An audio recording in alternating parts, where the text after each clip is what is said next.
Well, we close out February, and as we roll into March, the question is, will this trend in higher interest rate expectations continue to support the US dollar?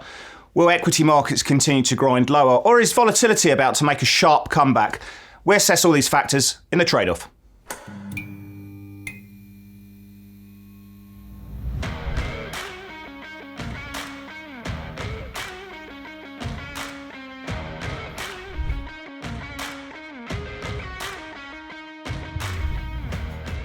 Well, hello, ladies and gentlemen. My name's Chris Weston from Pepperstone. I'm going to be joined in 2 seconds by Blake Morrow from Forex Analytics, and we're going to be discussing all the factors that are going on in the global markets, the trades that we like, the setups that we like and should be on your radar as well if they're not already. Anyway, I'm going to bring Blake straight into the programme. Mr. Morrow, how goes it? Great. How are you, Chris? I'm all right. Not too bad. Not too bad. Look, we just closed out February. I hope it served you well. I'm sure it did. I hope some of your clients benefited from some of the research you're putting out at the moment. Some of the setups have been very good indeed. But we're coming into March, and how are you feeling about this whole the platform that we've got here? I feel like it's kind of like the same sentiment. And by the way, thank you for the kind words. I think are both cumulatively with our traders and our followers watching the trade-off, I think they benefit greatly every single week, so kudos to you. But I want to say going into this month, I'm going to take the sentiment that I had from my weekly video that I publish on the weekends. I'm kind of wishy-washy, and I'm not a wishy-washy trader. I'm not a trader that doesn't like to be biased in some sort of direction. And right now, that's kind of where I stand. I can see the market going in either direction. A lot of it has to do with sentiment, positioning. The other has to do with economic data. So you can probably gather what I'm thinking is, I think stocks should be lower. I think risk should be lower. But then again, I think everybody thinks that way. So maybe stocks aren't going to go lower. So, I'm kind of in a standstill right now. Doesn't mean there's not opportunities in the market, but I am a little wishy-washy. How about you, Chris? I can see you wishy-washy. I've never heard that statement before, but I see what you mean. It's just we're waiting for some sort of trend to develop and a clearer bias in the price action, to frame that. My advice to you, get on the 5-minute charts, mate. There'll be some less wishy-washy action going through there. But I agree. I think we're seeing a market that's pretty undecided. There's a battle between the bulls and bears. No one's really prepared to make that statement. So I think it's a probably good idea. Let's go into topical thunder and dissect some of those points. Well, what better place to start? I think we've got some really good topics here, to be honest, because whilst we did pick them, so they're obviously very good, I think they cover a lot of what we need to do. I mean, obviously the US dollar would be a really good one, but we can encapsulate that into what we're saying here. But the US 500, the S&P 500, I brought that up because we've come down to the 200-day moving average, the Dow, and come down to sort of horizontal support levels. It's been a pretty slow grind. I mean, everyone's been trading these zero DTE options. I mean, we're getting some calls of 26,000 contracts the other day. Everyone's buying these daily days to expiry, these 0 days to expiry. They're massive business these days, which of course can see some intraday volatility playing through because the dealers have to go and hedge their delta, and that can cause some wild moves and then have to buy them back intraday. So you've got a lot of options trading going through, which is causing some moves. But, we're sitting on key support at the moment. We've got a chart coming up in the moment. But obviously, if we were to see another leg lower in the S&P, then one would suspect the US dollar would find some love. The reason for the decline, obviously, is really important. If it's driven by higher yields and a stronger US dollar, then that could see the VIX pushing into the mid-20s. Or do we rally from these levels? China's data's been a little bit better recently or yesterday. And the global economy is looking all right. And some people are suggesting we're getting closer once again to this kind of peak pricing in rates. So where's your bias at the moment? Wishy-washy, or are you feeling the love on? Yeah, I'm going to put it in the terms of President George Bush II. Yep, I'm a flip-flopper. I'm going to be a flip-flopper today. I'm at a point in the markets, and I'm going to shift our focus not just to the S&P, but I actually want to say that the NASDAQ and also the Dow are at some pretty key levels themselves. And both the 38% retracement for the NASDAQ 100, you've got the Dow Jones Industrial Average pivoting today off of the 38% retracement as well. And then you got the S&P, which is, we talked last week, Chris, about you'd ask if I'd be a buyer, and I'm like, well, maybe 39.50, 39.25. We literally got to like 39.20 something this last week or this week, and just today we were really close.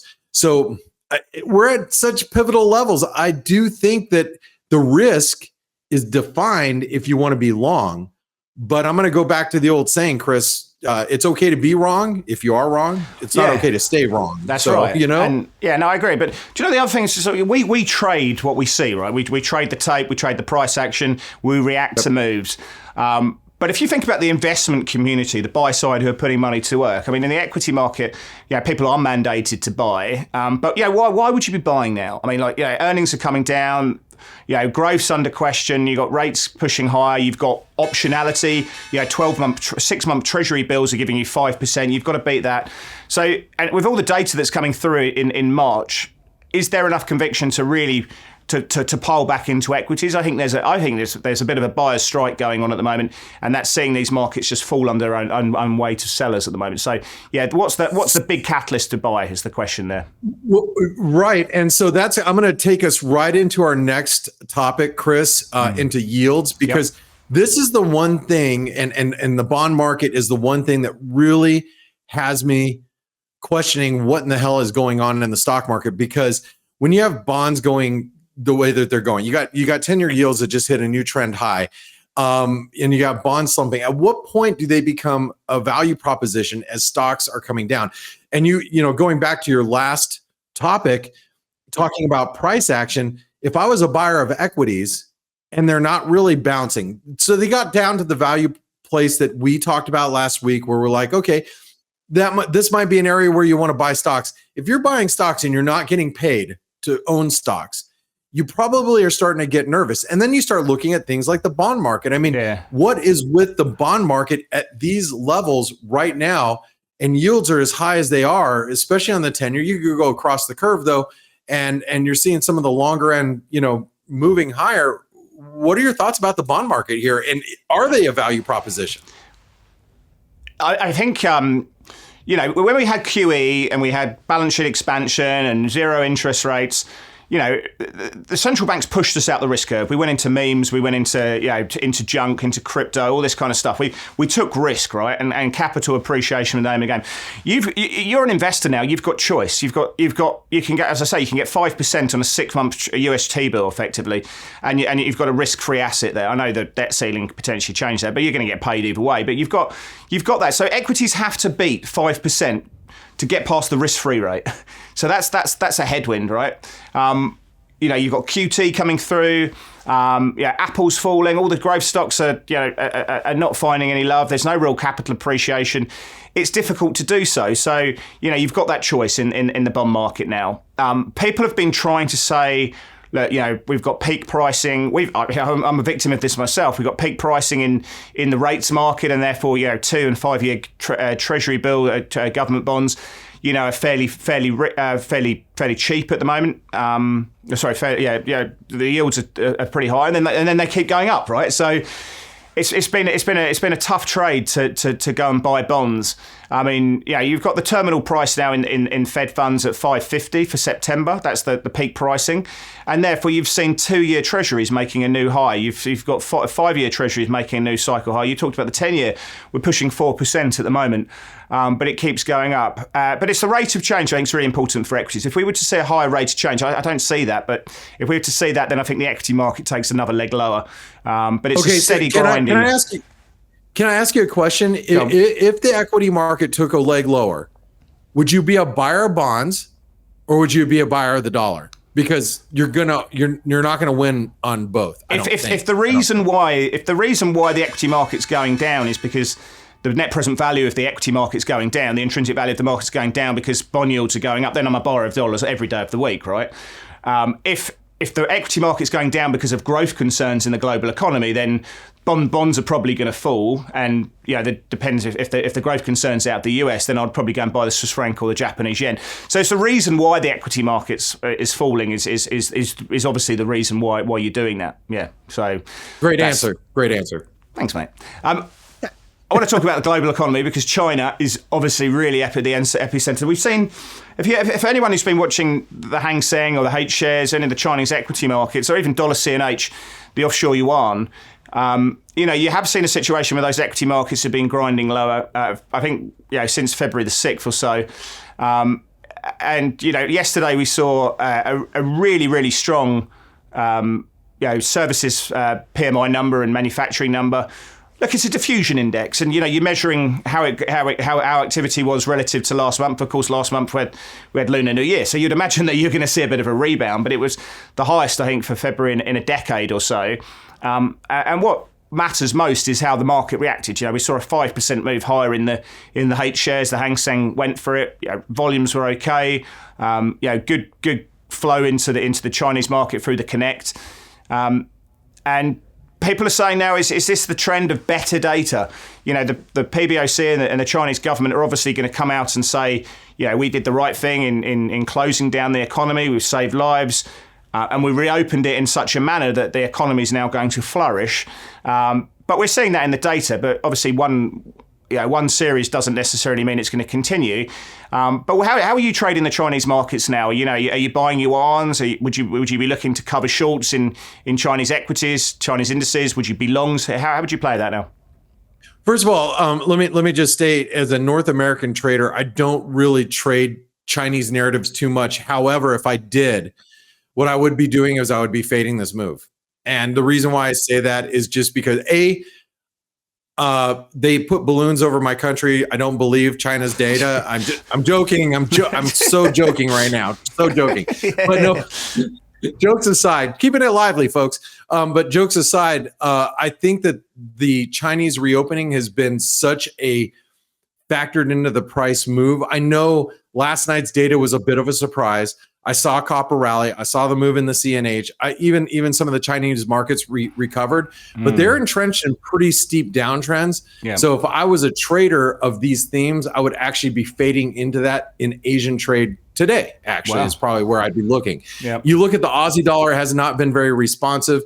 I know the Aussie dollar has its own issues, which we're going to talk about throughout the course of the show, especially as we go into next week with the RBA. But me personally, like I said, I don't really trade the Chinese themes, but I do believe that it is a worked out theme. It is very priced in. We got a bit of a jump, and I think you sell right into this rally. That would be my. I'm going to take a slightly different approach. We've got the central bank meeting this weekend into Sunday, and that may have some implications about who's going to be picked for different key personnel positions. I'm going to explore some different trades about buying strength. So whilst I wouldn't necessarily be buying now, I want to see a bit more of a momentum move and try and encapsulate that. So I'm not selling into this move at the moment. I'm looking for a bit more strength to buy into that. So buy stops above the market. I'm going to express that through a Kiwi dollar trade, which I'll show you in a minute. So looking to buy it, but you're probably looking to wait for the market to show that there's more momentum into the trade and try and ride that up rather than sell into it. So yeah, a bit of a slightly different way of trading it. Yeah, you know what? You wait for the Blakes to get out of the way. How about that? Yeah, the Blakes of the world. All right, hey, let's switch it over to ISM and our last topic. And as we saw today, the ISM manufacturing data was a mover. And Chris, to our credit here at the Trade Off, have been talking ad nauseum about how data matters. It does, yeah, and yeah, it really does. ISM manufacturing data that came out in the U.S. today. Prices paid came in higher. The number came in weaker than expected. The headline number, you looked at the prices paid, and that really, sent the stock market whirling. The dollar had recovered a little bit, but what that suggests is the ISM services data, which is expected to be well above 50, coming in Friday, is going to be a number that the market will be paying attention to. And it's a Friday, so I'm going to treat this, even though we don't have non-farm payroll this Friday here in the U.S., we have ISMs, and ISM, the employment component is going to be very important to be watching, but it's also on Friday afternoon as everybody leaves Europe, and the US head home. We might end up getting a trend day. So I think the data is going to matter a lot, especially because people continue to bet against the US and the strength of the US economy. We are a services economy. I live in a services economy here in the US. It is hard to bet against that knowing what I know. With that being said, how are you going to position yourself? Because I have dollars. I'm short dollar yen, and I'm actually long dollars against other things personally.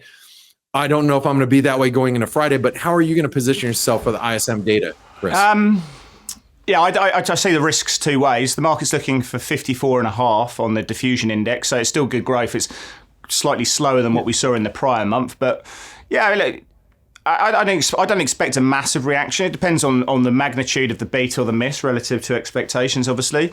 But I think probably be looking more closely at the week that will be next week. The following week, that payrolls number is going to be a biggie. Now, I look at the forward implied volatility markets on the S&P, for example. Market's not expecting massive movement over that ISM services data, but they are expecting big movement if you do the daily options on the payrolls number next Friday, where the market's expecting, at the moment, 215,000 jobs. The wage data is going to be really important. They're expecting that 0.3%. And then the CPI number the following week, that's the big one. That's the market is expecting massive movement over that. Of course, next week we've got Powell speaking as well. So that and then the JOLTS report. So I think there's a lot of landmines we need to get through, and I think you might see a bit of a reaction to the services data. But I think the market's going to be saying to themselves, let's keep our powder dry, because it's really about the next week, as I say, JOLTS, Powell, and then payrolls. Locally, we've got the RBA as well. I think that's going to be an interesting one as well, given that the terminal price now is at 418 for the cash rate. But I see to answer your question, Blake, I see two-way risks on the services number, but the market, I think, is probably more looking at the week that will be. 215,000 is well below the 3 and 6 month average. So effectively, if that was to be the case, then you have a cooling of the labour market effectively, but not sufficiently to cause a big sell-off in the US dollar. But we'll see what happens there. So a big week next week. And one definitely to put on your radar. Anyway, let's go to some of the setups that are on our minds right now.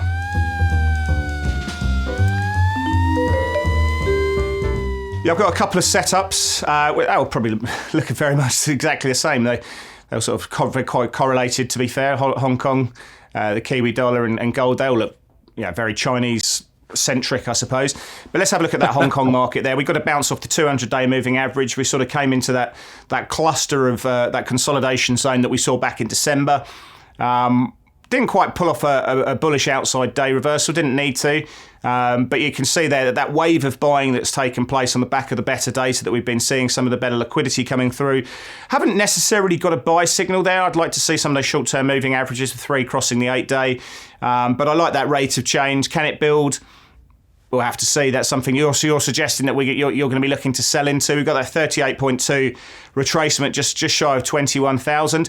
I like this higher, Blake. I think it goes higher. That's my sort of base case. Waiting for the price action, as I say, to push me into a trade. I like to buy strength. If this breaks through, yesterday's high, I want to be a buyer of that. I think there's probably scope in that situation to get to the mid 21,000s on the back of that. How do you feel? This is probably where it comes into like, what kind of trader are you? Like, is me being more of a swing trader? I'm a wishy-washy flip-flopper. No, I am looking. If looking at this market, the Hong Kong 50, what I would be thinking is let it rally for a couple of days, and then I would be getting in front of that and looking to sell it to resume that downtrend that it's been in throughout the course of 2023. That's the way I would play it. Or since we peaked, rather. But that's me, and that's me that would be sitting in a trade, going back in the direction of the trend that it's been in for the last several weeks, trying to get into a trade going short, playing into the narrative that's in my mind. But I can't ignore the fact that we had a nice consolidation and we had a rally out of that consolidation last night. So especially if you're a day trader like yourself and so many traders that are here, why not buy dips until proven otherwise, right? Yeah, I think that's right. So I like just as a sort of a momentum strategy. I do take your point that you are, had the primary trend is, or you can see that trend lower. But I think what's interesting there is for the first time through this rally, we've got a price closed above those short-term moving averages. And as you see, every time in that downtrend, the market's made a rally into that point and everyone's sold into. So that's a new situation. It suggests that we could chop around, but it feels like that downtrend's probably over for now, in my opinion. All right. Well, let's take it over to this setup, and this is a setup, and these are all setups for the flip floppers and wishy washy folks out there like myself. I look at the sterling and the pound. It's actually trading really weak. We had what do we call it? The Windsor Agreement? Is that what it's called? The Brexit Windsor Agreement? Northern Ireland Protocol. Yeah. Yeah, that all the goods and all the goods going through Ireland and across the Irish Sea. Is that correct? I want to make sure I got that correct. Yep. Anyway, the market sold right into it, and which tells me from a price action standpoint, the dollar's strong, B, the cable's weak, or C, the market thinks that this is not going to be the best deal for the UK economy moving forward. At any rate, the pound itself is really kind of trapped between a 50-day moving average, which you can see at the top of that wedge that comes in around 121.20. Then you got the 200-day moving average, which was tested around 119.20, 119.15, somewhere around there. Above the 50-day moving average, that means that this longer-term trend that you've seen, out here since November of last year, it stays intact. We just make our way back up to the mid 120s towards those highs. But if we break that 200-day moving average, that's a big double top. Chris, what do you think about this setup? I think it breaks either direction, but we're getting close to breaking. I love it. I think, once again, Blake, you brought out the big guns, and what I like about this is there's no trade off this time frame here. But when you've got clearly defined parameters to work with, and when the market reveals itself, I think that's going to be very powerful indeed. I think that's going to take you off your wishy-washy stance and give you clear direction. The market would have spoken out. There's clearly a battle going on between the bulls and the bears at the moment. No one really wants to exert their prowess, so to speak. And that can be very revealing when one party shows a dominant force. What that does is it changes the risk reward. It changes the distribution effectively in the outcomes, and that's when we could get some trending conditions. So for now, this is one that you want to have your alerts on. When the price breaks out, and if that price holds, that could be very powerful because you've got pretty clearly defined ranges going on here. And I think once the market reveals itself, that's going to be, I think, one that's going to be very well traded by the market in that situation. I want to have a look at gold. Because we closed out February. We just on the monthly, we just narrowly missed a bearish outside month reversal. I think by a couple of bucks or so.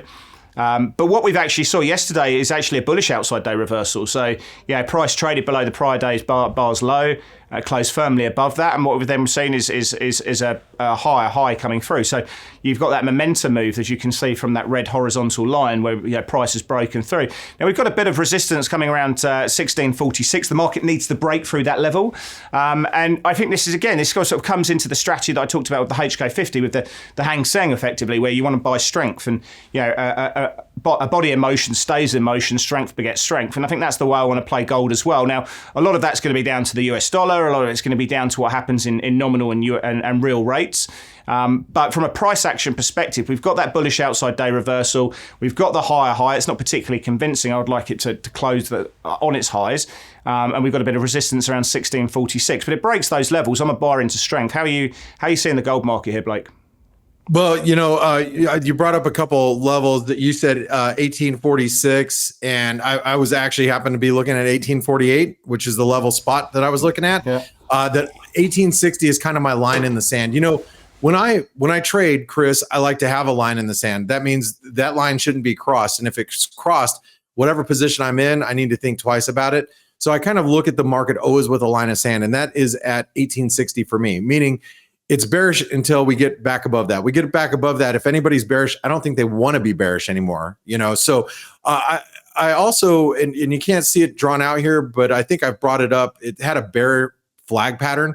That bear flag pattern actually took us down to 1790. We didn't quite make it there, but like technical analysis, is a lot like horseshoes and hand grenades. Hey, it sometimes almost counts. So almost counts. So fair enough. There you go.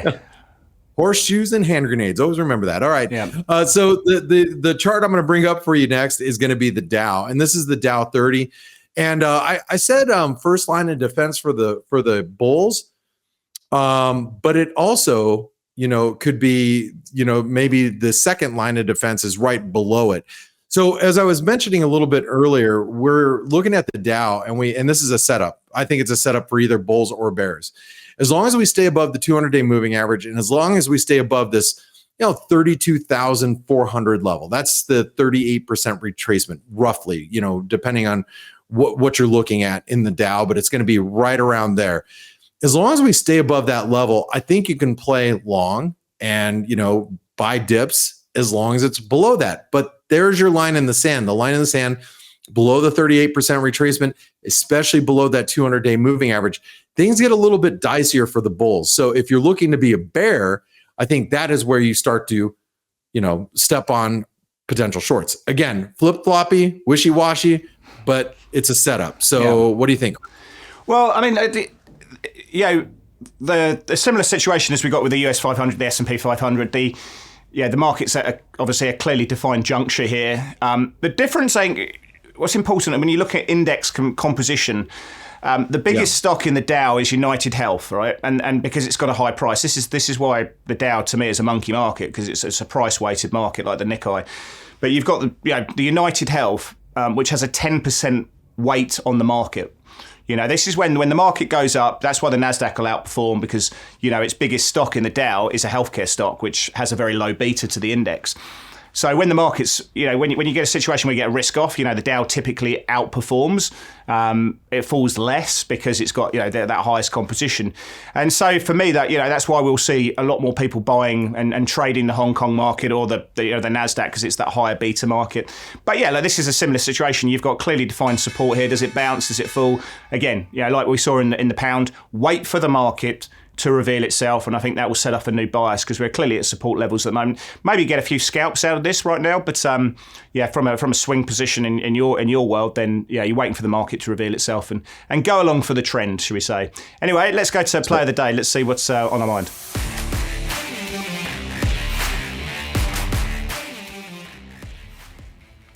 Play of the day in France, they call it play de jour.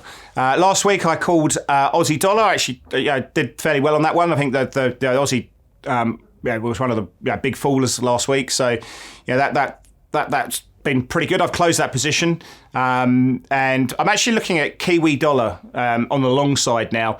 Similar to what we saw in Hong Kong, I want to be a buyer of strength here. A lot of people don't sort of quite get that idea. Why would you buy something at a worse price? Well, you're just adopting a pure momentum strategy. Momentum strategies fail quite often, which is why it's all about reward to risk. So you focus less on your strike rate. You might only get 35-40% of your trades right, but it's not about your win-loss ratio.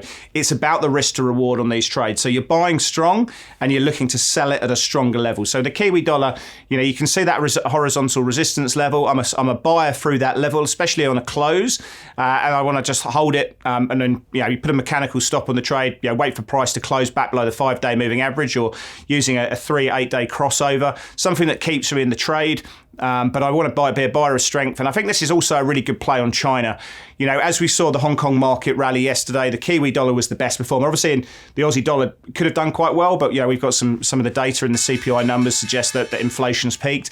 So I want to play China either through the Hong Kong market. In this case, I want to do it through the Kiwi dollar, which is a higher beta play there. And I want to be a buyer of strength through that resistance level, as you can see. Holy cow, this is where we get to be on opposite sides of the token or the coin today. I'm going to take you into the Euro Aussie, and actually before I get into this, my last week, the dollar CAD up to 138. We reached for it. I actually played it on the long side. It gave some of it back. It's marginally positive from where we were at last week. But this week, like I said, I'm not believing this whole China thing. And if you're shorting, or excuse me, if you're getting long the Aussie dollar, especially against the euro, you'll notice no one's believing it there either. Now, we do have the RBA next week, which is going to be next Tuesday for you guys, right? Tuesday morning? Chris? Yep. So we got next Tuesday morning. We do have the RBA, so that's something that we do have to be aware of. But there's a trend line that goes all the way back to from October of 2020, and it comes through right around the 159 level. And above 159, I'm going to get aggressively long. So I'm looking for, to kind of nibble on it long. We get above 159. We get past the RBA. I'll probably be looking to extend my position on the long side, looking for a move above 160 in the coming days. So Euro Aussie, that's how I'm playing it. I don't believe this whole China stuff. Okay. I'm not in there. All right. I'm not game. Well, I'm a buyer of strength. Let's see what happens there. The RBA meeting next Tuesday, 2:30 Eastern Daylight Time. Put it on your radar. The market's pricing 23 basis points of tight, so a 25 basis point hike is pretty much priced in. We've got the terminal pricing in Australia, around 4.18% in terms of peak pricing there. So we'll see whether the statement suggests that that's on the money. But it could be a volatility event, so obviously watching those Aussie dollar exposures accordingly. Anyway, for all you viewers out there who've stayed watching us, we really appreciate it. Hit the like button, leave a comment about how you're trading the market, and we'll see you next week for more of the trade-off.